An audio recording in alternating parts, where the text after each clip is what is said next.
কেমন আছেন আপনারা? আশা করছি আপনারা প্রত্যেকে ভালো আছেন। আজকে বেশ কিছু গুরুত্বপূর্ণ ইন্টারেস্টিং খবর নিয়ে হাজির হয়েছি, তাই ভিডিওটাকে শেষ পর্যন্ত দেখার অনুরোধ জানালাম। আর অবশ্যই ভিডিওটাকে এক্ষুনি লাইক করে দিন, চ্যানেলটাকে সাবস্ক্রাইব করে পাশের যে বেল আইকন সেটাকেও অন করে অল করে দিন। এতে কি হবে, আমি যখন নতুন কোনো ভিডিও আপলোড করব সবার আগে নোটিফিকেশন আপনাদের কাছে পৌঁছে যাবে। তো আজকে দিনের প্রথম খবর বেরিয়ে আসছে বাংলাদেশ থেকে, এবং বাংলাদেশে মোটরোলা আরও একবার অফিসিয়ালভাবে ফিরে এসছে এবং খুব জলদি মানে 11ই নভেম্বর কিন্তু মোটরোলা তাদের একটা নতুন ফোন বাংলাদেশের মার্কেটে আনতে চলেছে। আর সেটা বেশ কয়েকদিন পুরনো হয়ে গেছে, মানে ইন্ডিয়াতে বেশ কয়েক মাস আগে কিন্তু এই ফোনটা লঞ্চ হয়েছে, তবে এতদিনে বাংলাদেশে কিন্তু অফিসিয়ালভাবে ফোনটা লঞ্চ হচ্ছে। সেটা হচ্ছে মোটরোলা G8 পাওয়ার লাইট। এই সম্বন্ধে ডিটেলসে ভিডিও চ্যানেলে রয়েছে, আপনি চাইলে দেখে নিতে পারেন। তবে একটা জিনিস আপনাদেরকে বলে রাখি যে এই ফোনটা বাংলাদেশে যে প্রাইস হতে পারে বলে আমি ধারণা রাখি আর কি মনে হচ্ছে আমার, সেটা হচ্ছে অ্যাপ্রক্সিমেটলি 11,000 টাকা।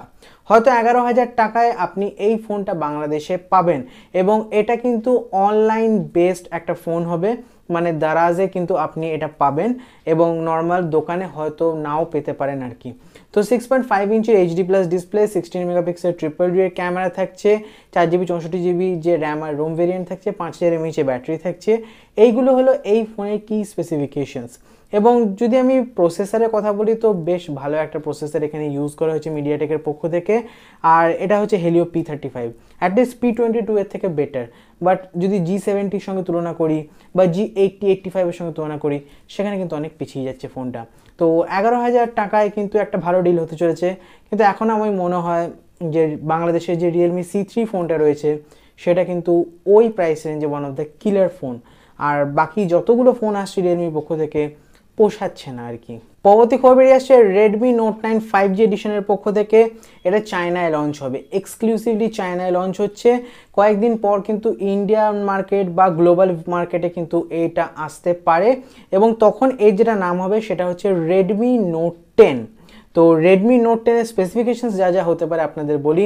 6.5 ইঞ্চির full HD+ IPS LCD display, মিডিয়াটেকের Dimensity 800U এর প্রসেসর, এছাড়া 48+8+2 মেগাপিক্সেলের ট্রিপল রিয়ার ক্যামেরা, সামনের দিকে 13 মেগাপিক্সেলের ক্যামেরা, 4GB 64GB এর বেস ভেরিয়েন্ট হবে, 5000 mAh ব্যাটারি থাকবে, সাথে 22.5 ওয়াটের চার্জার থাকবে। আপাতত এটুকুই ডিটেলস বেরিয়ে আসছে Redmi Note 10 এর পক্ষ থেকে। খুব জলদি বাজারে কিন্তু আসতে চলেছে Redmi Note 10 Pro, অর্থাৎ Redmi Note 9 এরই একটা হায়ার ভেরিয়েন্ট যেটা চায়নায় লঞ্চ হচ্ছে। তো সেখানে কিন্তু বেশ ভালো রকম চমক থাকছে। 108 মেগাপিক্সেলের ক্যামেরা থাকবে। আমি বহু আগে আপনাদের জানিয়েছি যে এই ফোনটাতে কিন্তু 108 মেগাপিক্সেলের ক্যামেরা থাকবে, আর 6.67 ইঞ্চির ফুল HD+ ডিসপ্লে থাকছে, আর IPS LCD ডিসপ্লে কিন্তু এখানেও থাকছে। স্ন্যাপড্রাগনের 750G এর প্রসেসর থাকছে, যেটা বেশ ভালো। মানে এই প্রাইস রেঞ্জে স্পেশালি 18-20,000 রুপিসে যদি এই ফোনটা লঞ্চ হয়, সেখানে 108 মেগাপিক্সেলের ক্যামেরা, স্ন্যাপড্রাগনের 750G এর প্রসেসর জাস্ট কিল করে রেখে দেবে। আর তার সঙ্গে থাকছে 16 মেগাপিক্সেলের সেলফি ক্যামেরা। আর এখানে বলে রাখি 6GB 64GB ভেরিয়েন্ট হবে, আর 4820 mAh ব্যাটারির সাথে 33 ওয়াটের ফাস্ট চার্জার হবে।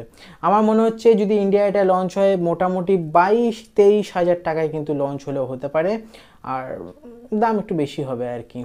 আর দেখা যাক কবে নাগাদ এটা লঞ্চ হয়, আর বাংলাদেশে ডেফিনেটলি 27-28 হাজার টাকায় কিন্তু এটা লঞ্চ হবে। তো অপেক্ষা করে রইলাম Redmi Note 10 Pro এর, দেখা যাক কবে নাগাদ লঞ্চ হয়। ZTE আজকে একটা ফোন লঞ্চ করে দিয়েছে, ZTE Blade A7s 2020। এখানে কিছু কি স্পেসিফিকেশনসগুলো যেগুলো থাকছে আর কি, সেগুলো হচ্ছে 6.49 ইঞ্চির TFT ডিসপ্লে, যেটা একটা HD+ ডিসপ্লে হবে। ইউনিসকের প্রসেসর থাকছে, 3G 32GB ভেরিয়েন্টের দাম রাখা হয়েছে অ্যাপ্রক্সিমেটলি 13,000 রুপিস ইউরোপিয়ান মার্কেটে। ওরা টাকা পে করে, তাই ওদের হিসাবে ঠিকঠাক আছে, আমাদের দেশে এইসব ফোন চলে না। আর 4000 mAh ব্যাটারির সাথে 10 ওয়াটের চার্জার থাকছে। তো ভুল করেও যদি আপনাদের দেশে বা আমাদের দেশে আনঅফিসিয়ালিভাবে ফোনটা আসে কোনো কারণে, ভুলেও কিন্তু কিনবেন না। জাস্ট আপনাদের ইনফর্ম করার ছিল, তাই আমি ইনফর্ম করে দিলাম। পরবর্তী খবর বেরিয়ে আসছে গোপ্রো এর পক্ষ থেকে, এবং গোপ্রো তাদের একটা নতুন মডেল নিয়ে চলে এসছে। তো যে ক্যামেরাটা ওরা লঞ্চ করেছে সেখানে 23.6 মেগাপিক্সেলের একটা সেন্সর থাকছে, যথেষ্ট বড় সেন্সর। 5K রেকর্ডিং করতে পারবেন আপনি এই ক্যামেরাটার মাধ্যমে। 1720 mAh-এর রিমুভেবল ব্যাটারি থাকছে, 1.4 ইঞ্চির ফন্ট কালার ডিসপ্লে থাকছে, যেটার মাধ্যমে আপনি কি ভিডিও রেকর্ড করছেন সেটা দেখতে পাবেন।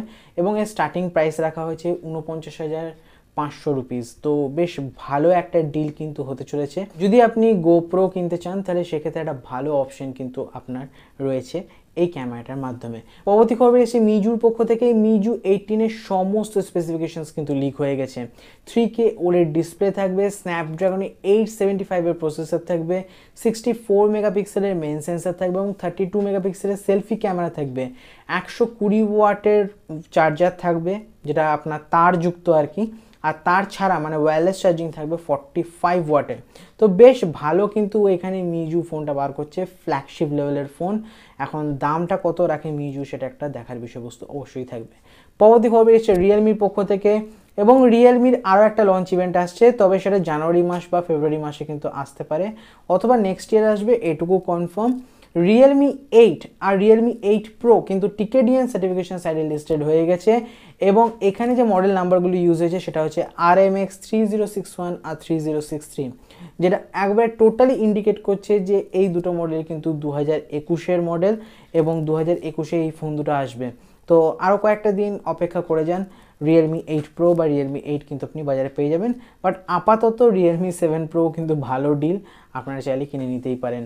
Xiaomiর একটা নতুন ক্যামেরা ফিচার অ্যাড হতে চলেছে MIUI 13-এ, আর সেখানে histogram, voice shutter, video blur, spirit level, lock যে রয়েছে সেই সমস্ত জিনিস আপনি কিন্তু দেখতে পাবেন আপনার ভিডিও প্রোফাইলে, এবং বেশ ভালো। মানে আপনি যদি প্রফেশনাল ভিডিও শুটিং করতে চান এইসব জিনিসগুলো কিন্তু দরকার হয়, এবং সেখানে Xiaomi সবকটাই কিন্তু আপনার ডিফল্ট ক্যামেরা অ্যাপেই দিয়ে দিচ্ছে, যেটা কিন্তু একটা অসাধারণ ব্যাপার। আপনার অ্যাডজাস্টমেন্টের সুবিধা হবে, আপনি ভালো টিউনিং করতে পারবেন, ভালো করে ভিডিও তুলতে পারবেন আর কি, বেশ ভালো ভিডিও কোয়ালিটি কিন্তু আপনি প্রডিউস করতে পারবেন।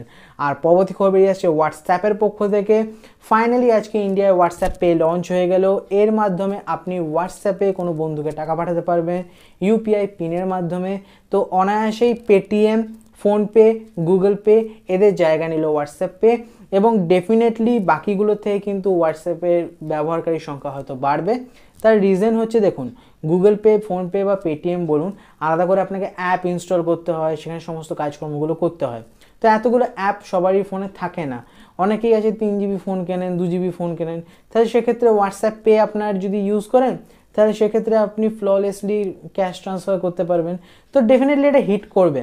আপাতত কিছু ফোনেই এই সুবিধাটা পাওয়া যাচ্ছে হোয়াটসঅ্যাপ পেতে পেমেন্ট করার, তবে আগামী দিনে সমস্ত যারা ইউজার্স রয়েছে তারা কিন্তু ইউজ করতে পারবেন, এটুকুই আমরা আশা রাখি।